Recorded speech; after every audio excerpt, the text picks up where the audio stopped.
बार की बात है। जादूपुर नाम के एक गांव में करतब दिखाती एक औरत एक रेड्डी के लिए गांव में आती है।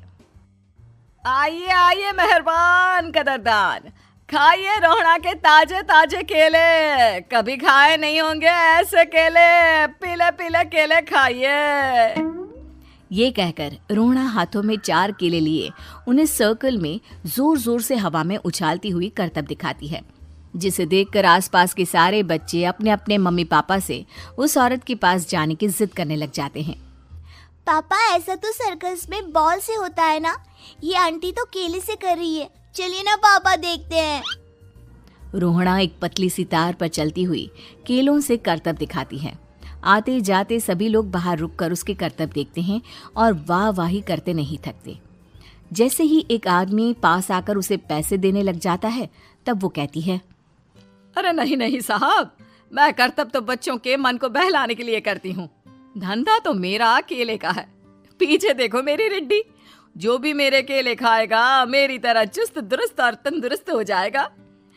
पता चलता है क्या कि मेरी उम्र 55 की है। अरे पर ऐसे ठंड के मौसम में कोई केला क्यों खाएगा? ये ऐसे वैसे केले नहीं है साहब, ये शरीर में गर्मी देते हैं। ठंड को दूर भगाए जो भी रोहिणा के केले खाए। पापा, अगर मुझे केले नहीं मिले तो मैं घर नहीं जाऊंगी। तभी उसके पापा कहते हैं कि बेटा, केले ठंड में कभी गर्मी नहीं देते। ये सब कहने की बातें हैं, सामान बेचने का तरीका है इनका। पर पिंकी नहीं मानती।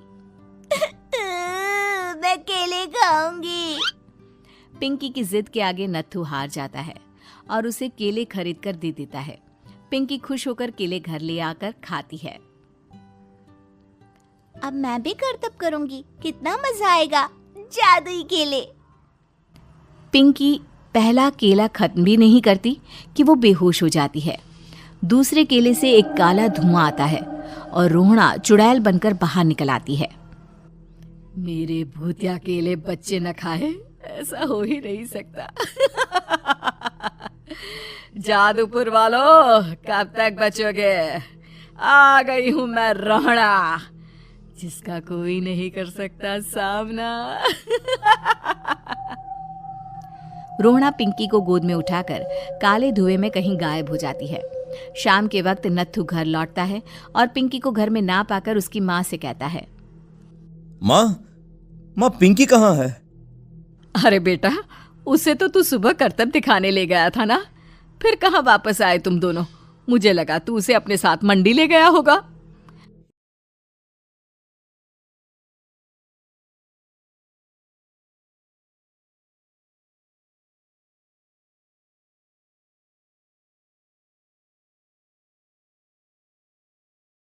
घर लौट आता है।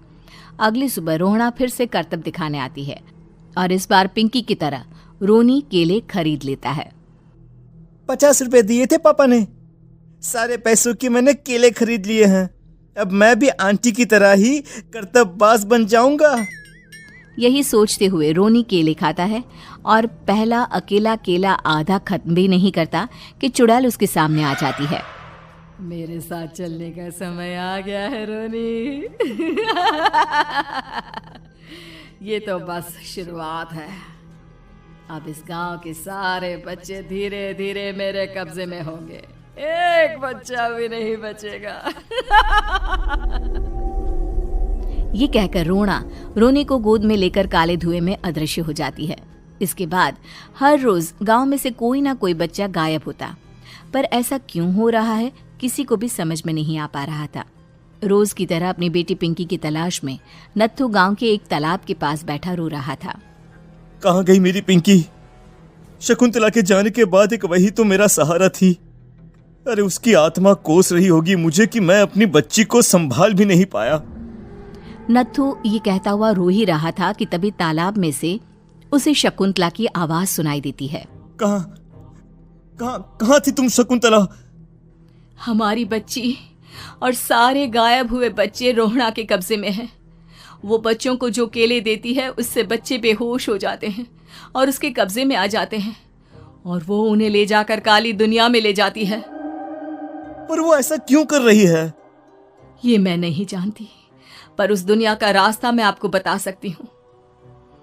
जहाँ ये नदी खत्म होती है वहाँ एक केले का पेड़ है, उसके नीचे एक दरवाज़ा है, वहीं से रास्ता जाता है उस दुनिया का। ये कहकर शकुंतला की आत्मा गायब हो जाती है।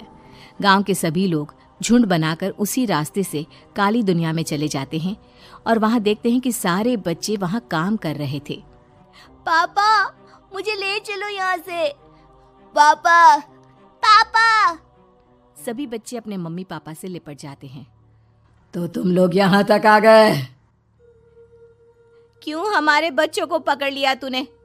तुझे शिकार ही बनाना है तो ले, हम सब आ गए हैं, हमें खा ले। नहीं, मुझे बच्चे चाहिए। मेरे बच्चे के बदले तुम लोगों के बच्चे। क्या मतलब? मैं इसी गांव में रहने वाली एक औरत थी। केले की चोरी के इल्जाम में मेरे बेटे को गांव वालों ने इतना मारा कि वो मर गया। उसी दिन मैंने ठान लिया कि गांव वालों का भी वही हाल करूंगी।